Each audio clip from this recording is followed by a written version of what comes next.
picture. Panspermia is the idea that life on the Earth started in outer space.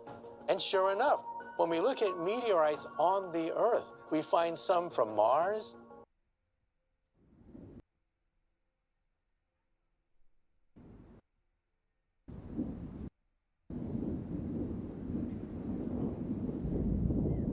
Algo ocurrió en Kerala, una ciudad de India, el 25 de julio de 2001. Los habitantes vieron que se aproximaba una tormenta. La gente en la calle estaba apresurada por llegar a casa y los que estaban por salir ya tenían en mano sus paraguas, con esos clásicos diseños repletos de símbolos de la región. Kerala es un lugar hermoso, con casi 600 kilómetros de costa en el mar Arábigo. Es conocido por sus playas bordeadas de palmeras y sus canales. Pero lo que me llama la atención es la frecuencia de las tormentas. Tiene cerca de 140 días de lluvia por año. Lo que nadie sospechaba ese día es que la tormenta que se aproximaba iba a ser diferente. Las nubes empezaron a acumularse, los truenos empezaron a escucharse y entonces...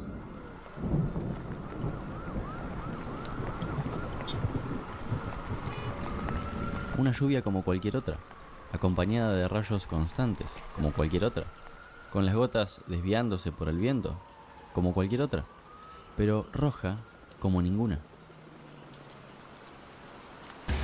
It's monsoon season, and the locals here are used to heavy storms.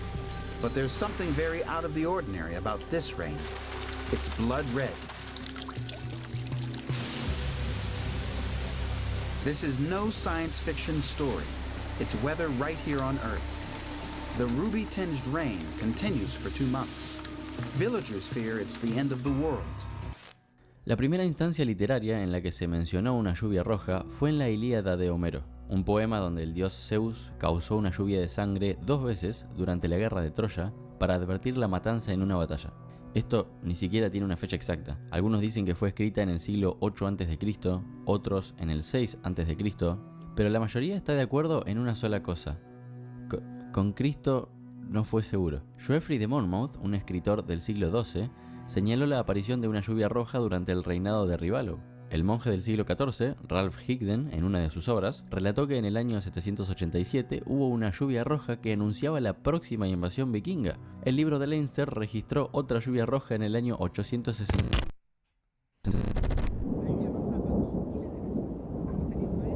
Todo esto apuntaba a lo mismo.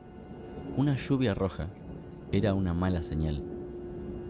Pero hoy el paradigma es la ciencia, y por eso nadie va a creer que un fenómeno como este significa una mala premonición, el anuncio de la llegada de un apocalipsis. Por suerte, para el caso de Kerala, hubo explicaciones mejores. Si buscas lluvia de sangre en internet, vas a darte cuenta de que esto es algo común y que ha ocurrido en varias partes del mundo. Cuando se une el polvo y la arena con las gotas de agua y se genera esa tonalidad rojiza, a la lluvia que cae se la conoce como lluvia de sangre. En Europa se registraron 30 casos de lluvia de sangre en los siglos XIII, XIV y XV. Hubo 190 casos en los siglos XVI y XVII, y en el siglo XIX hubo 146. Ok, no era tan raro entonces. No parece haber otra opción. En Kerala fueron el polvo y la arena los que volvieron el cielo opaco. No hay más misterio. La explicación es esa, ¿no? No.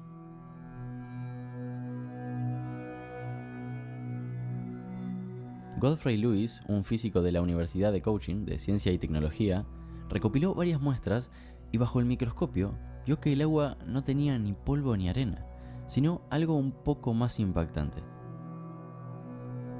Estaba plagada de células rojas.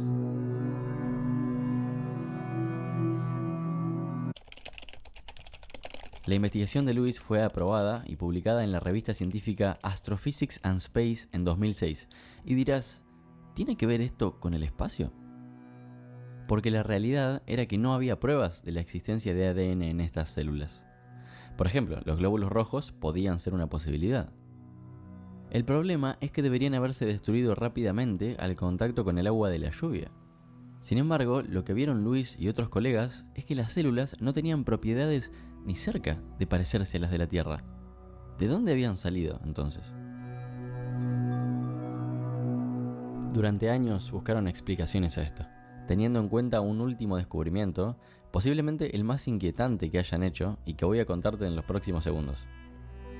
En una publicación de la Technology Review se dijo que estas células a temperatura ambiente están muertas, pero cuando se exponen a temperaturas de 121 grados centígrados, se reproducen. La lluvia roja se extendió durante meses en Kerala. No paraba. La gente tenía que seguir con sus vidas, no podían detenerse.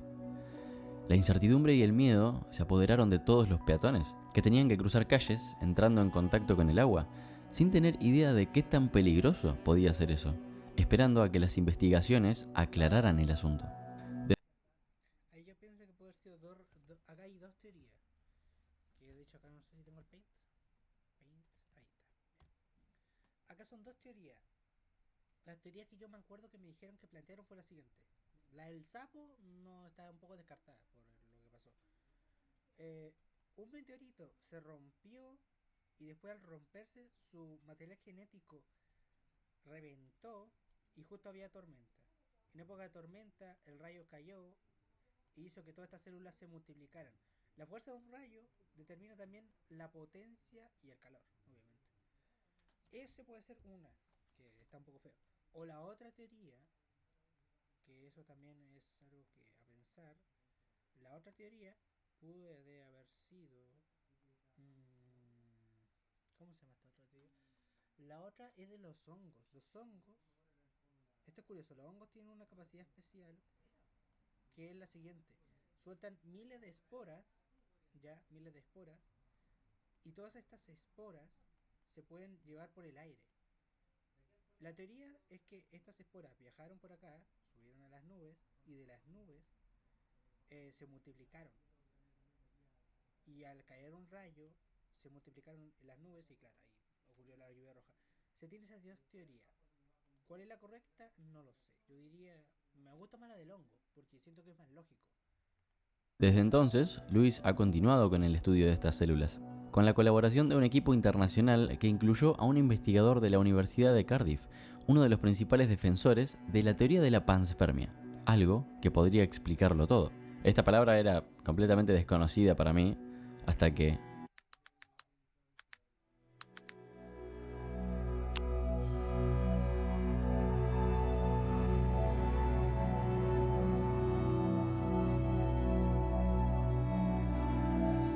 La teoría de la panspermia sostiene la posibilidad de que la vida llegó a la Tierra desde el espacio exterior. La panspermia se divide en tres clases: la litopanspermia, que hace el transporte de la vida por medio de meteoritos; la radiopanspermia, que atribuye la entrada de vida a la presión de radiación estelar; y finalmente la panspermia dirigida, que adjudica la inclusión de la vida a seres.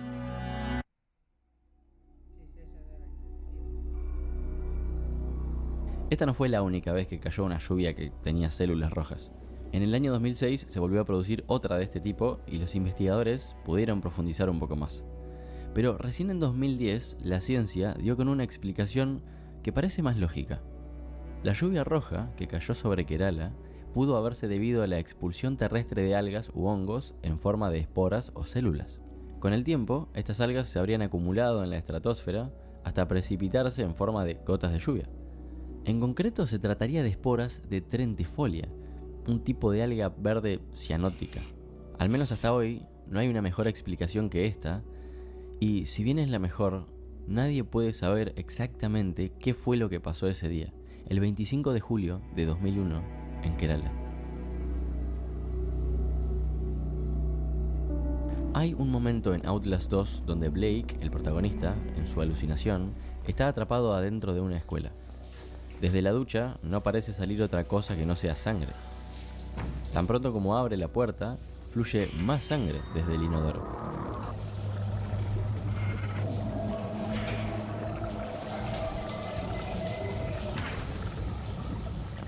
Después se activa la alarma de incendios al mismo tiempo del grito de una niña.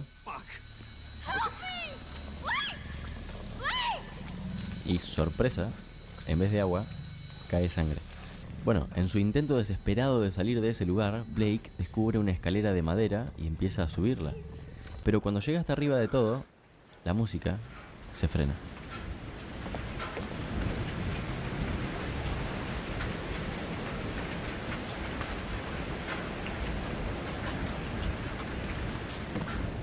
Entonces, una melodía Tiene que revisar esta historia, porque la historia del juego explica un poco el cómo, y hay un cómic que explica el después. diferente empieza a sonar.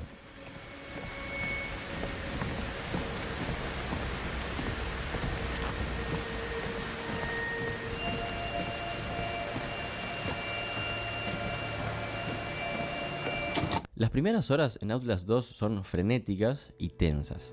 Son momentos donde Blake no hace más que correr y esconderse por lugares peligrosos. El desierto de Arizona, con amenazas presentes en cualquier lugar y en cualquier momento, el pueblo de Templegate, aislado en medio de las montañas, bosques densos y oscuros, los que se los traga la niebla, o una escuela vacía, con pupitres en donde ahora solo hay restos de polvo y una profesora que se quedó dormida del cansancio. La cuestión es que no hay paz en ningún momento. No hay tiempo para respirar. El peligro está pisándote los talones, mientras el color verde de la visión nocturna te mantiene alerta y el azul de la noche pinta todo el bosque, haciéndole el trabajo más difícil a tus ojos. Pero ahora todo es rojo y esa desesperación desaparece. Es irónico porque Blake está en medio de una situación espeluznante, en busca de su esposa, pero cuando suena esa melodía y cae esa lluvia, neutraliza los sentimientos de horror y convierte a este en uno de los momentos más hermosos de Outlast 2. Se trata de una alucinación o de una anomalía meteorológica, en esos minutos, cuando sentís que no queda esperanza, sacás la cámara y simplemente decidís capturar el momento.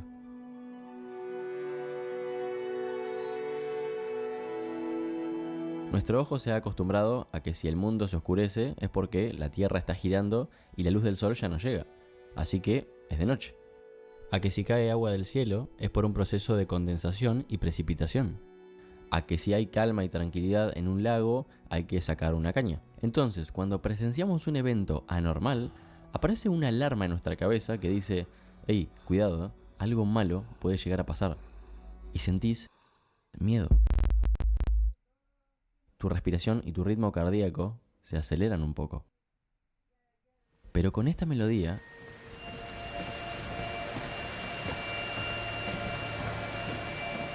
¿saben? Ya no siento ese miedo. ¿Será que tenemos que limitarnos a apreciar la belleza en lugar de hacer algo al respecto? Si algo nos aterra y no podemos hacer nada, ¿habrá que simplemente disfrutar de la vista? No lo sé, pero como dijo alguien una vez, después del sol siempre sale la tormenta. Raining blood. Dripping off her shoes, I think. No. I try not to step in the blood because I didn't want to leave tracks.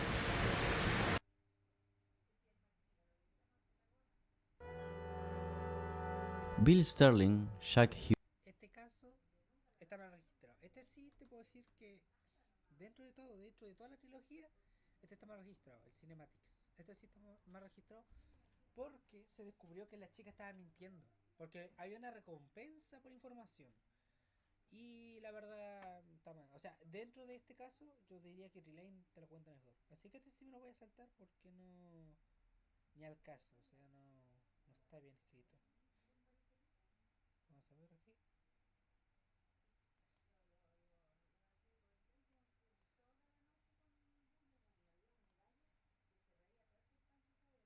Desorientados. All working normally, do you feel? Este es curioso. El caso de Graham era bastante particular. Había tratado de quitarse la vida con un calentador eléctrico mientras se bañaba, pero no había sufrido ningún efecto físico serio. El neurólogo estaba estudiando este caso junto a Stephen Laureys, un compañero de la misma rama de medicina. El caso ya se había vuelto intrigante desde que Graham llegó al hospital, y ante la perpleja mirada del doctor, informó lo que le pasaba.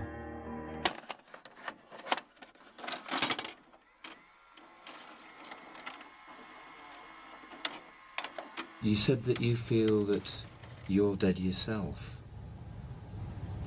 Yeah. Is that a description of how bad you feel with this depressed mood that you have? Or do you really believe that you are dead?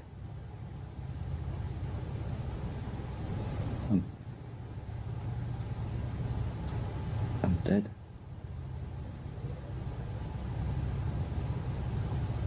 Nothing. How do you know that?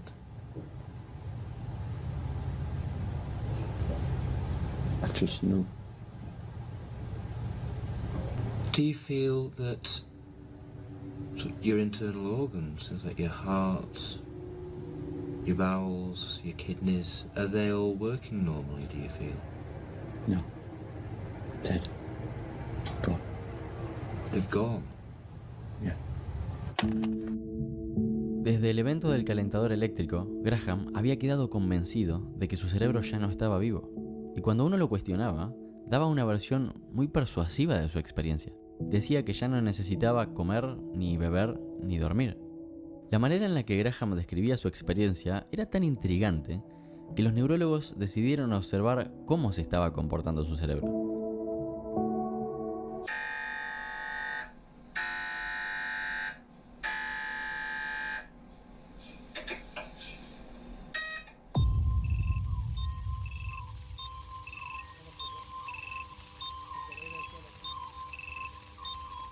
¿Cuáles fueron los resultados del escáner?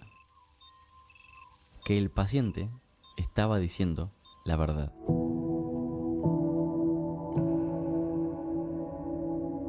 La actividad cerebral era increíblemente baja. Las zonas del cerebro donde registraron esta disminución fueron aquellas relacionadas con la experiencia del yo, en áreas asociadas a la sensación de existir.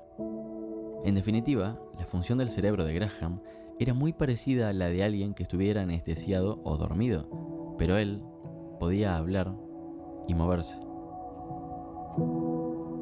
El síndrome de Cotard fue presentado en 1880 por Jules Cotard como un delirio hipocondríaco, llamándolo delirio de negación. ¿Por qué negación? Bueno, el nombre no hace referencia a que un paciente niegue un síntoma para evitarlo o ignorarlo, sino más bien a negar la existencia de sus órganos, partes del cuerpo, actividad cerebral o hasta negar su propia existencia, incluyendo la del mundo entero. La persona que lo padece puede llegar a sentir que sus órganos internos se están pudriendo y hasta tener alucinaciones olfativas sobre esto. Es un síndrome poco frecuente, grave, que implica un riesgo alto de autoagresión y suicidio. Si bien el síndrome de Cotard en ocasiones aparece asociado a otros problemas como depresión, ansiedad o esquizofrenia, otras veces aparece porque sí, sin relacionarse con ninguna otra enfermedad. Existen casos en los que el síndrome de Cotard hace que los pacientes emprendan un nuevo estilo de vida. Empiezan una vida en la cual la muerte no llega nunca, porque la muerte es el nuevo estilo de vida. ¿Cuál es la causa puntual del síndrome de Cotard? No hay. No existe un origen específico que determine o conduzca hacia ese cuadro. Si bien varios factores, como trastornos neurológicos o psiquiátricos, pueden generar un nicho ideal para que se desarrolle, ¿cómo es médicamente posible que no exista una causa exacta? Si no existe origen confirmado y aprobado que revele por qué Graham vivía siendo testigo de su vida y no protagonista, ¿existe una manera de buscar alivio? Y la pregunta que más me intriga: ¿cómo se resucita un cuerpo que está muerto, pero que tiene un corazón que todavía late?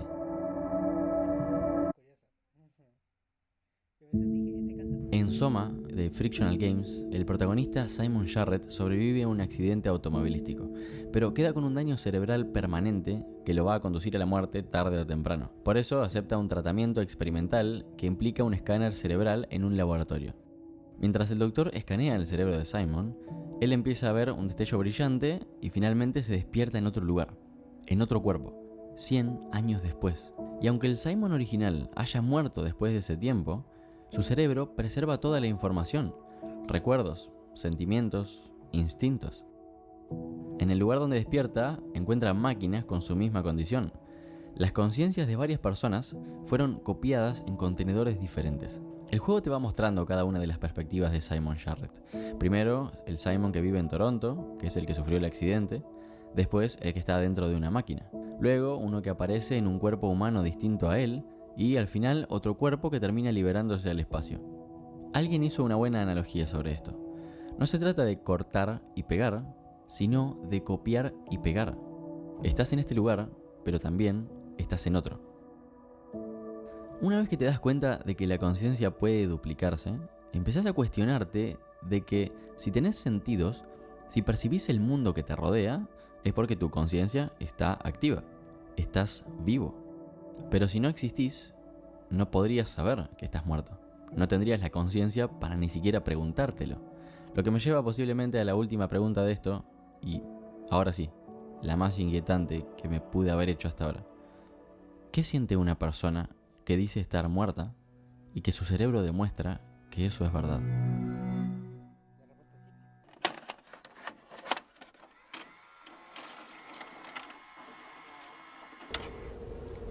Is anything else different about the way things look and sound and feel? Have you had any other unusual sensations? The smell of myself rotting away. What part of your body is rotting? All of it. Do you know why? Why is your body rotting?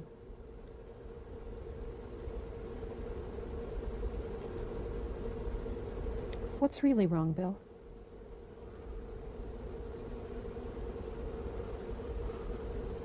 I don't know. I wish someone would tell me. It looks like I'm just going to slowly rot away. Have I set myself up for this, or am I being set up for it? Do you think someone set you up for it? Sometimes I think God himself set me up for it. Si conocen algún dato extra sobre estos casos u otras realidades Esa era curiosa. No, pero sí es curioso porque la gente piensa que... Mira, esto es ridículo.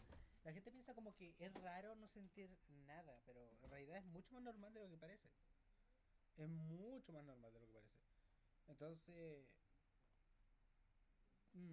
pero bueno. Todo va a ser muy interesante y curioso. Como ya dije, todo puede ir a mejor o todo puede ir a peor. Solo tenemos que elegir cuál.